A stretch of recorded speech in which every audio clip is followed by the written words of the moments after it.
Canarias, tal cual por 7.7 Radio FM. Nos escuchamos desde Tenerife y para todo el mundo a través de nuestra página web www.7.7radio.com.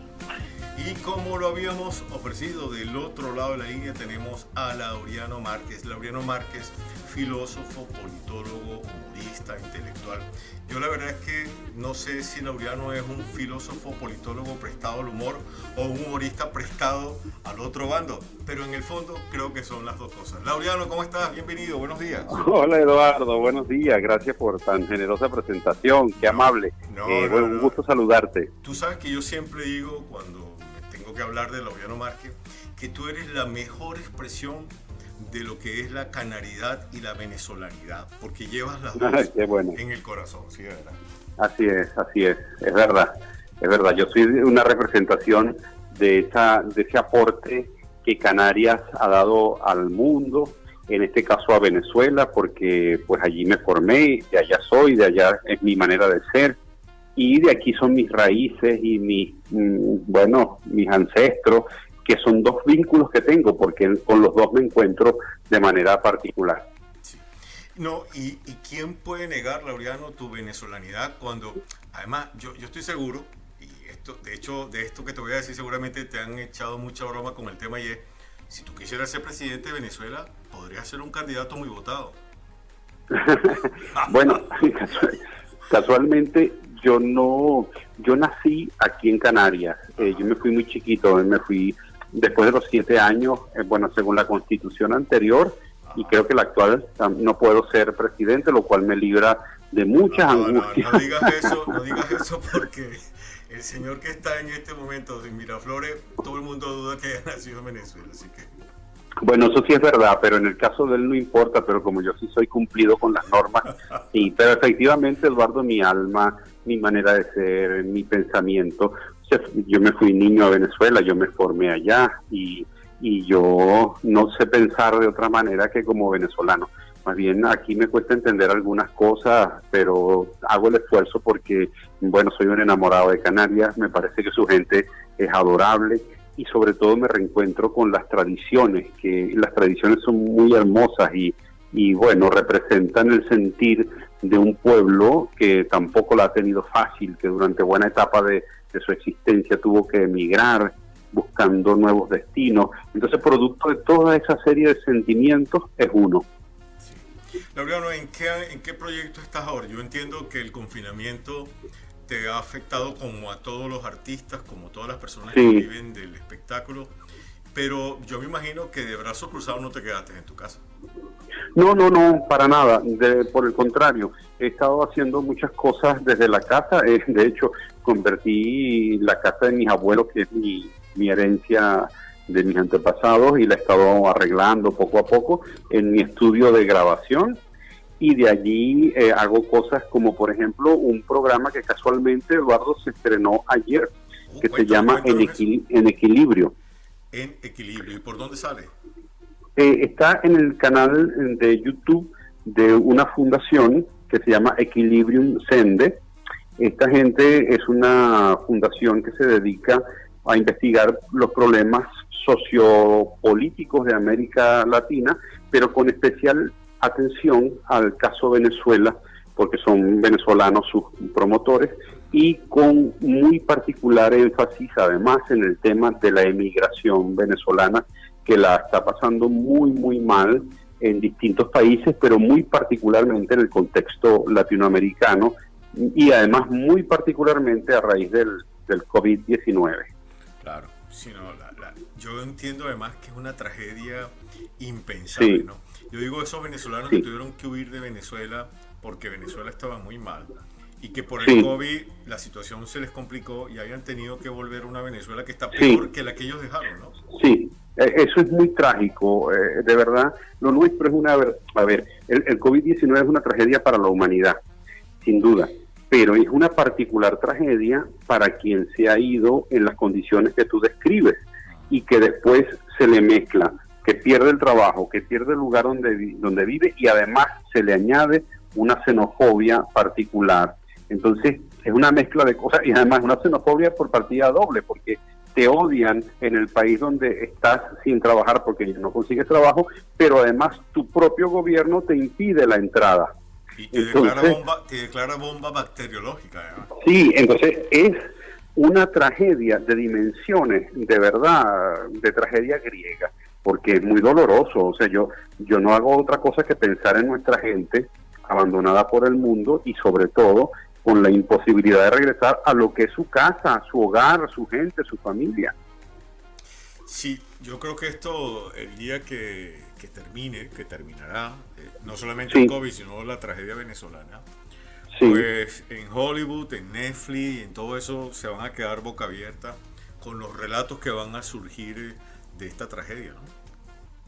Sí, yo creo que ese análisis que tú haces es muy válido y creo además que el principal interesado en promover ese sentimiento ha sido el régimen político que tiene Venezuela, porque ellos saben que además dividiendo y fragmentando a quienes se le oponen y enemistándolos al punto de que su enemistad entre ellos sea mayor que la enemistad de ellos con el régimen, le da seguridad al régimen.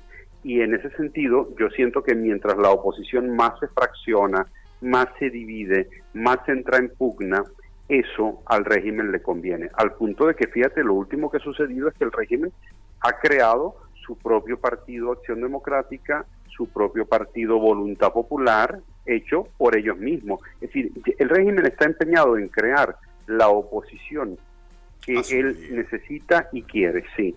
Y acabar con la oposición que pueda representarle amenaza, que es, por ejemplo, la oposición que encabeza Guaidó o que encabezan los partidos tradicionales de Venezuela. Entonces, bueno, esa situación a mí me parece muy dolorosa y muy terrible. Y sobre todo, me parece tramposa, truculenta, y creo que nosotros hemos mordido el anzuelo. Y eso es malo. Y eso se puede contrarrestar, Laureano, porque es que yo veo a veces gente que digo, mira, hay que apoyar a Guaidó por lo que está haciendo, no será perfecto, pero peor es estar de brazos cruzados y dice, no, yo no quiero saber nada de nadie, ya estoy obstinado, todo el mundo me engaña, o sea, dice, pero es que ese punto es un punto ciego, o sea, te queda esperando que te den por la cabeza, ¿no? Es correcto, yo estoy de acuerdo contigo. Y yo incluso le digo a veces a la gente cuando o sea, yo estoy de acuerdo también que Guaidó, muchas críticas se le pueden hacer, pero yo lo que le digo a la gente es, bueno, ponte en su lugar y dime qué habrías hecho tú distinto, qué habrías hecho. Y no quiero una respuesta fácil así como que, bueno, decirle a los gringos que invadan, porque es que Guaidó no le puede decir a los gringos que invadan. No, decirle a los militares que se alcen, es que Guaidó no le puede decir a los militares que se alcen. O sea, yo no quiero, quiero en verdad, ponte en el juego de verdad, como está él. Y entonces dime qué cosas diferentes habrías hecho. Sí, y ahí se queda entonces en neutro también. Y entonces ahí claro, porque sí, y lo que sabemos nosotros, Eduardo, los que conocemos bien la naturaleza del régimen político venezolano, es que es un régimen terrible en muchos sentidos. Es un régimen criminal, para empezar, es un régimen narcotráfico, narcotraficante, y es un régimen además que está asociado con todo lo pervertido del mundo, sea esto terrorismo, guerrilla, narcoterrorismo, narcoguerra, todo lo que tú, nómbrame algo negativo que haya en el planeta. Y ahí hay asociación. Entonces, claro, es un régimen al que tú no puedes tratar de una manera. A veces cuando uno lo explica aquí en España y la gente dice, pero ¿por qué no lo sacan? Bueno, porque no ha sido posible. ¿Por qué no sacaron a Stalin? Pues porque no fue posible. Mira, porque Franco murió en su cama, ¿viste? Por ejemplo, es decir, ¿por qué no sacaron a Franco? ¿O por qué no sacan a los Castro? Bueno, pues porque justamente ellos consolidaron un régimen de empobrecimiento de la población, tanto espiritual como material, que les da el control sobre la vida. Es decir, si tú quieres vivir y comer en Venezuela, tienes obligatoriamente que plegarte al régimen. O sea, mira, yo veía hoy, por ejemplo, con cierto dolor, los venezolanos que van a ser repatriados con todo el derecho Veía las pancartas que decían presidente Maduro, por favor ayúdenos, no sé qué, algo así. Yo estoy además seguro de que buena parte de esa gente no comparte los postulados y ni siquiera piensa que Maduro es presidente, pero el nivel de desesperación de la gente le obliga a no meterse en un conflicto que le puede dificultar su existencia. Laureano, entonces yo los entiendo. Mira, la información que yo tengo con ese caso es que esta gente trataron de ayudarlo desde la embajada interina del gobierno de Venezuela en España y dijeron, bueno, está bien que nos ayuden, pero por favor no vengan para acá, porque si ven que ustedes vienen, entonces no nos van a ayudar. Es el temor llega al punto de que yo me estoy muriendo, tú vienes a ayudarme y tengo que decir, no me ayudes, compadre, porque del otro lado entonces no me van a dejar entrar. Claro, Eduardo, y yo los entiendo, honestamente los entiendo porque por mucha ayuda que puedan recibir del gobierno de Guaidó, el que está controlando la frontera de la gente que entra es el régimen político venezolano y es el que les puede negar entonces pero además esa es la naturaleza de esos regímenes, para que la gente lo entienda. Te llevo a una situación extrema en la cual te tienes que arrodillar ante mí necesariamente si quieres sobrevivir. Entonces, a mí me conduele mucho porque, bueno, esa gente está muy dolida, muy atrapada, y yo entiendo. Entonces, y seguramente yo estaría haciendo lo mismo en sus circunstancias. No lo juzgo por eso, sino que... pero lo que sí quiero subrayar es la naturaleza de un régimen que te lleva a esas situaciones. Si no estás conmigo, tú no eres venezolano. Si tú no estás conmigo incondicionalmente, yo no te defiendo y yo no te ayudo. Laureano, y ahora que tienes tiempo de este lado del charco, por las circunstancias que todo el mundo me imagino saben por qué te has tenido que venir para acá, ¿tú entiendes la posición europea? O sea, yo diría que en los últimos meses posiblemente, dado las sanciones, empiezan como a comprender un poco más, y a veces me planteo que es que como ven más cerca la caída, entonces ahora sí se atreven a decir que bueno, que vamos a ponerle sanciones a esta gente, ¿no? ¿Tú entiendes esa posición europea? Yo creo que la posición europea es muy compleja porque, es decir, es una posición, o sea, el mundo frente a nosotros no tiene casi que nada que hacer sino poner sanciones, que muchas veces las propias sanciones lo que hacen es afectar. O sea, yo creo que hay dos tipos de sanciones, ¿no? Las que afectan a los jerarcas del régimen, como persecución a sus cuentas, a sus ahorros, a sus negocios, a sus chanchullos, y las sanciones económicas que terminan afectando a la población venezolana. Pero frente a eso yo creo que uno tiene una situación terrible porque uno está como atrapado. Si uno está a favor de las sanciones, uno sabe que esas van a perjudicar al pueblo de Venezuela, me refiero a la segunda. Y si uno está en contra de ellas, uno sabe que van a beneficiar es al régimen. Entonces es un juego en el cual tú no ganas en ninguna circunstancia. Sí, el juego es perder en este caso. Sí, y oye, las sanciones, o sea, yo creo que la Comunidad Europea le ha costado mucho entender, y eso no es nuevo. Yo creo que a las sociedades plurales, abiertas, que son tan cuidadosas con todo, cuando entienden que un régimen es dictatorial, cuando entienden que hay una mortandad, ya es cuando hay miles de personas huyendo y holocaustos, como el caso de Yugoslavia. Pues sí. Europa entiende que Yugoslavia está pasando por una situación humanitaria cuando ya, cuando hay millones de muertos, y dice, oye, ¿verdad que sí? Ahora es cuando. Yo creo que la comunidad internacional en general tendría que ser más preventiva y menos de actuar post facto.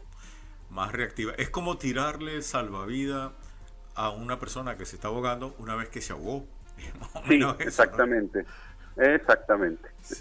Muy buena la metáfora. Sí, definitivamente uno está de este lado y uno trata de entender las posiciones. Es verdad que los países no tienen amigos, tienen intereses y todo lo demás. Pero al fin de cuentas, cuando tú te levantas la bandera de la defensa de los derechos humanos, de la libertad de expresión y de la democracia, tú dices, bueno, pero si tú eres todo eso, ¿cómo has estado tan ciego a una cosa que venimos denunciando hace años, ¿no? Claro.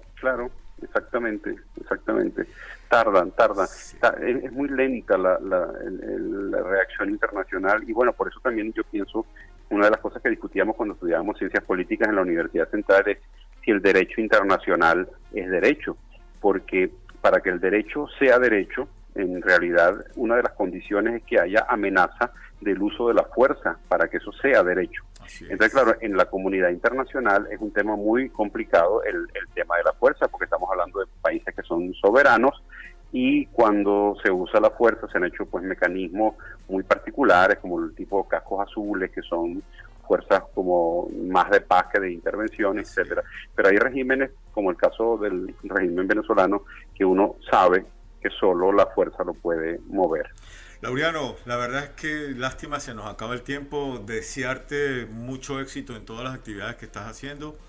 Muchas gracias, Darte un gran Eduardo. abrazo Igual. y mira, agradecerte tanto este contacto que yo estoy seguro que le vamos a dar muchas luces a quienes nos están escuchando. Con mucho gusto y a la orden siempre.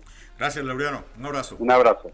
Chao, chao. Bueno, escuchábamos a Laureano Márquez, canario venezolano, que nos hace sentir orgullosos. Vamos a escuchar los mejores comerciales de la radio y ya regresamos.